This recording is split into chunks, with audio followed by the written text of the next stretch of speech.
चलिए आज के इस वीडियो में बात करेंगे इलेक्ट्रिक फील्ड लाइंस के बारे में। इलेक्ट्रिक फील्ड लाइंस क्या होता है? तो same as a class 11 gravitational field line. देखिए, जैसे कि मान लीजिए कि हम लोग एक पॉइंट चार्ज मानते हैं क्या, प्लस क्यू। इस प्लस क्यू से एट ए डिस्टेंस आर के इस पॉइंट पे हम लोग रखते हैं क्या, एक टेस्ट चार्ज। टेस्ट चार्ज को बोलते हैं क्या, क्यू नॉट, है ना। टेस्ट चार्ज हमारा जस्ट एक यूनिट चार्ज है, तो इसको आप +1 से भी इंडिकेट कर सकते हैं। हम जानते हैं कि जैसे जैसे चार्ज से हम लोग डिस्टेंस बढ़ाते हैं यानी कि इंक्रीज करते हैं, उस केस में जो फील्ड लाइंस होगा वो क्या होगा, अपने पास डिक्रीज होगा। तो इलेक्ट्रिक फील्ड लाइंस को ना, इलेक्ट्रिक फील्ड लाइंस को हम यहाँ पे इंडिकेट करें किससे, ई से। और इलेक्ट्रिक फील्ड लाइंस का जो थ्योरम बोलता है, जो इसका जो थ्योरी बोलता है, वो क्या बोलता है कि electric field lines is defined as the force between this two charge upon क्या, टेस्ट चार्ज। तो इलेक्ट्रिक फील्ड लाइंस को इंडिकेट करें किससे, ई से। इन दोनों चार्ज के बीच में अगर हम लोग फोर्स का बात करें तो ये हम लोग कूलम्ब्स लॉ से फाइंड कर सकते हैं। ये कितना हो जाएगा, कांस्टेंट के charge q, q naught upon क्या, r square upon test charge क्या है अपने पास, क्यू नॉट। यहाँ क्यू नॉट से क्यू नॉट क्या हो जाएगा, अपना कैंसिल हो जाएगा। तो electric field lines E equal to यहाँ पे आ जाएगा आपके पास क्या, कांस्टेंट के क्यू अपॉन क्या, आर स्क्वायर। करेक्ट है ना। इसको अगर आप वेक्टर फॉर्म में लिखते हैं, ठीक ना, इसको अगर आप वेक्टर फॉर्म में रिप्रेजेंट करते हैं तो वेक्टर फॉर्म में क्या हो जाएगा अपने पास, E इक्वल टू कांस्टेंट के q upon r square into क्या, वेक्टर आर। चूंकि हम जानते हैं वेक्टर आर क्या होगा, मैग्नीट्यूड ऑफ वेक्टर आर और इंटू उसका यूनिट वेक्टर, यानी कि इस केस में ये आर क्यू हो जाएगा।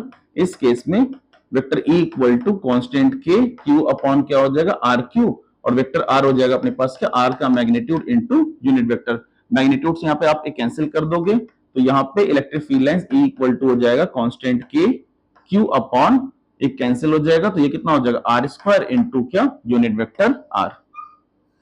साम भाषा में यहाँ पे जैसे जैसे हम सीधा देख सकते हैं कि जैसे जैसे यहाँ पे ना, जैसे जैसे यहाँ पे डिस्टेंस क्या करेगा, इंक्रीज करेगा, इलेक्ट्रिक फील्ड लाइंस क्या होगा, डिक्रीज करेगा। यानी कि ओवरऑल ना आप यहाँ पे लिख सकते हैं क्या कि इलेक्ट्रिक फील्ड लाइंस में कि जो ई होता है जो इनवर्सली प्रोपोर्शनल होगा किसके, 1 अपॉन किसके, आर स्क्वायर के। 1 अपॉन आर स्क्वायर का मतलब क्या हो गया अपने पास कि जैसे जैसे आप क्या करोगे, डिस्टेंस को क्या करोगे, इंक्रीज करोगे, उस केस में इलेक्ट्रिक फील्ड लाइंस क्या हो जाएगा अपने पास, डिक्रीज हो जाएगा, है ना। डिस्टेंस इन दोनों के बीच का जो आर है ना, अगर आप आर के वैल्यू क्या करोगे, इंक्रीज करो, तो इलेक्ट्रिक फील्ड लाइंस क्या होगा, डिक्रीज होगा। इसको आप नोट करके भी मेंशन कर लो क्या, व्हेन डिस्टेंस इज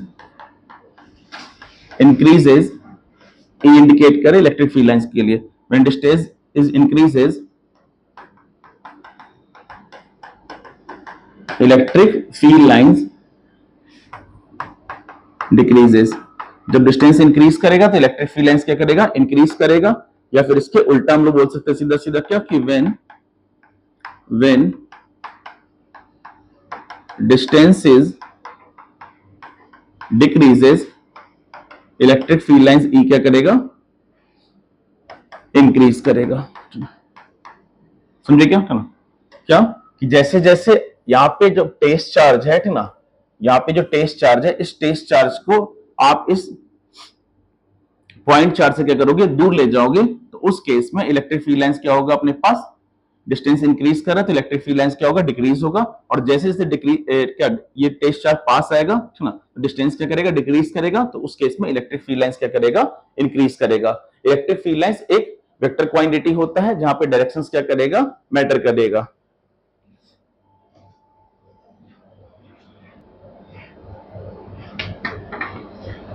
कौन सी किया है ना।